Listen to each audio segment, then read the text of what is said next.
Bienvenue sur ta vidéo. Alors avant de commencer, je t'invite à t'abonner à la chaîne. Je t'invite aussi à activer la cloche pour recevoir tous nos contenus et tous nos conseils. Bienvenue sur la Mix Academy.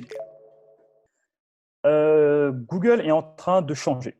Donc Google aujourd'hui jusqu'à présent est considéré comme un moteur de recherche, mais néanmoins Google devient de plus en plus, qu'on tend de plus en plus vers ce qu'on appelle un moteur de réponse.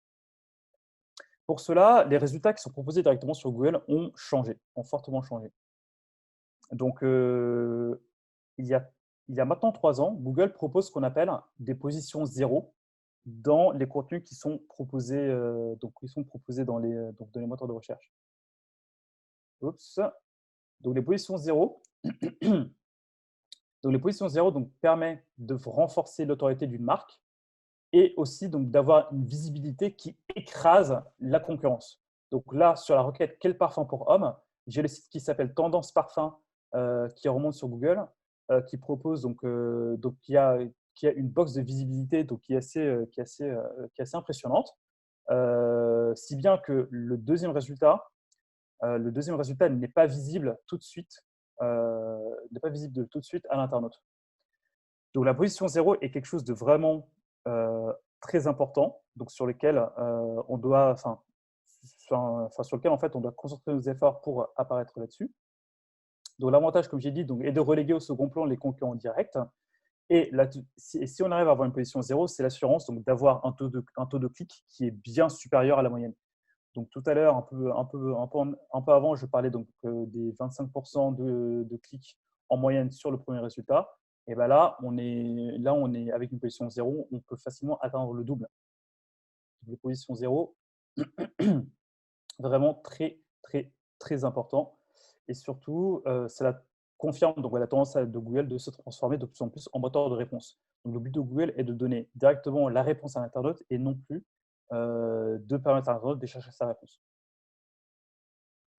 Deuxième type de contenu proposé s'appelle les People Also Ask. Donc, cette fonctionnalité se trouve en dessous de la position 0 et permet, donc en dessous de ces positions-là, et permet donc à l'internaute de compléter sa recherche par des questions qui sont fréquemment proposées par les internautes.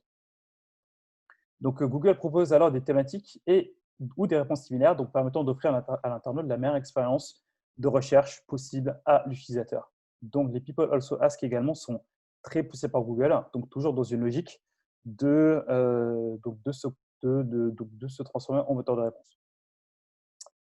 Et enfin, depuis la fin 2020, exclusivement sur mobile, apparaissent de plus en plus les positions -1. Donc, Google a lancé cette fonctionnalité permettant de proposer les résultats des requêtes directement dans la barre de recherche uniquement sur mobile.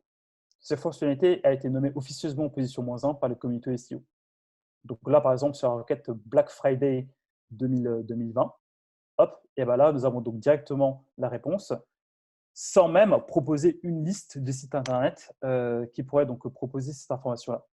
Donc le SEO est en train de changer, le SEO est en train de se transformer parce que Google se tourne de plus en plus vers la réponse de l'internaute. Il y a également la réponse immédiate. Donc Google tend de plus en plus à proposer directement les réponses des requêtes aux internautes sans qu'ils aient à cliquer sur un lien. Donc là, par exemple, sur la requête quelle est la taille de Nagui? 1,74 m. Bon, ce qui n'est pas très grand, je vous l'avoue. Et ben, sur cette requête, Google a proposé directement la réponse sur une box. Il n'a pas nécessairement proposé une liste de sites internet sur lesquels l'internaute pourrait donc trouver sa réponse. Voilà. Google évolue aussi en fonction des évolutions des usages. Donc, par exemple, aujourd'hui, en 2020, le vocal prend de plus en plus de place. Le vocal prend de plus en plus de place dans l'écosystème global du SEO. Et cela va également avec l'explosion des appareils connectés dits IoT, Internet des objets. Donc en 2020, nous estimons qu'il y a 30,73 milliards d'appareils connectés en circulation dans le monde. Des professionnels prédisent que ce chiffre va augmenter, va tripler d'ici 2025 et passera à 75 milliards.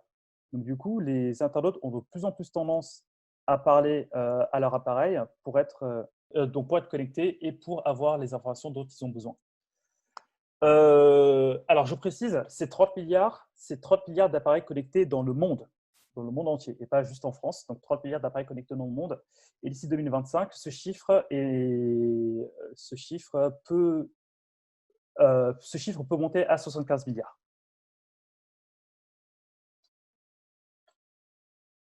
Et oui, nous vivons dans un monde où les gens sont de plus en plus connectés. Donc, un appareil connecté, ce n'est pas juste un téléphone, hein. Un appareil connecté, ça peut être la montre, ça peut être là maintenant, il y a des appareils ménagers connectés qui sont en train d'arriver. Il y a des Thermomix connectés qui commencent à arriver. Il y a des frigos connectés, des miroirs connectés. Et en parlant en fait à tous ces appareils-là, ces appareils en fait puisent leurs données via Google notamment. Donc du coup, par rapport à ça, Google s'adapte à ce qui va arriver demain. Hop. Donc aujourd'hui, pour revenir en 2020, 50% des internautes utilisent la fonctionnalité vocale pour effectuer des recherches. Donc 50% des internautes aujourd'hui vont également utiliser le vocal pour obtenir les résultats. Donc vont utiliser le vocal sur leur téléphone, sur leur montre, sur les appareils connectés. Et parmi elles figure la prise en compte de l'importance des termes interrogatifs, pourquoi, quand, comment, où, etc. Donc pour répondre à tout cela, Google recommande aujourd'hui de pouvoir commencer à orienter le contenu, à orienter la manière de communiquer en tournant le contenu autour des questions interrogatives. Pourquoi, quand, comment, etc. Oups. Et donc, du coup, demain, si jamais vous voulez vous intéresser au vocal, la meilleure manière de s'y préparer, c'est de valoriser un langage dit conversationnel au sein de vos contenus, à structurer les contenus, autour de questions. Donc ça, on en parlera plus tard dans la formation sur la manière de structurer le contenu. Utiliser un langage naturel dans nos contenus, donc ne pas parler pour les robots, mais parler pour les internautes. Donc comme si nous étions en train de converser avec une personne. Améliorer la vitesse globale du site Internet, notamment sur mobile. Favoriser le format questions-réponses, les formats questions-réponses dans les contenus que vous allez proposer. Et enfin, développer le référencement local. Hey, j'espère que tu as bien aimé l'ensemble des conseils qu'on vient de te donner. Si c'est le cas, je t'invite à nous mettre un petit pouce bleu, à t'abonner à cette chaîne et je t'invite aussi à nous dire en commentaire tout ce que tu penses de ça. Si tu veux continuer la discussion beaucoup plus loin, je t'invite à nous rejoindre dans notre groupe Facebook dédié qui s'appelle Bix Academy. Je t'invite à nous rejoindre dessus. Le lien est en description. Je te dis à très bientôt. Allez, salut, ciao, ciao.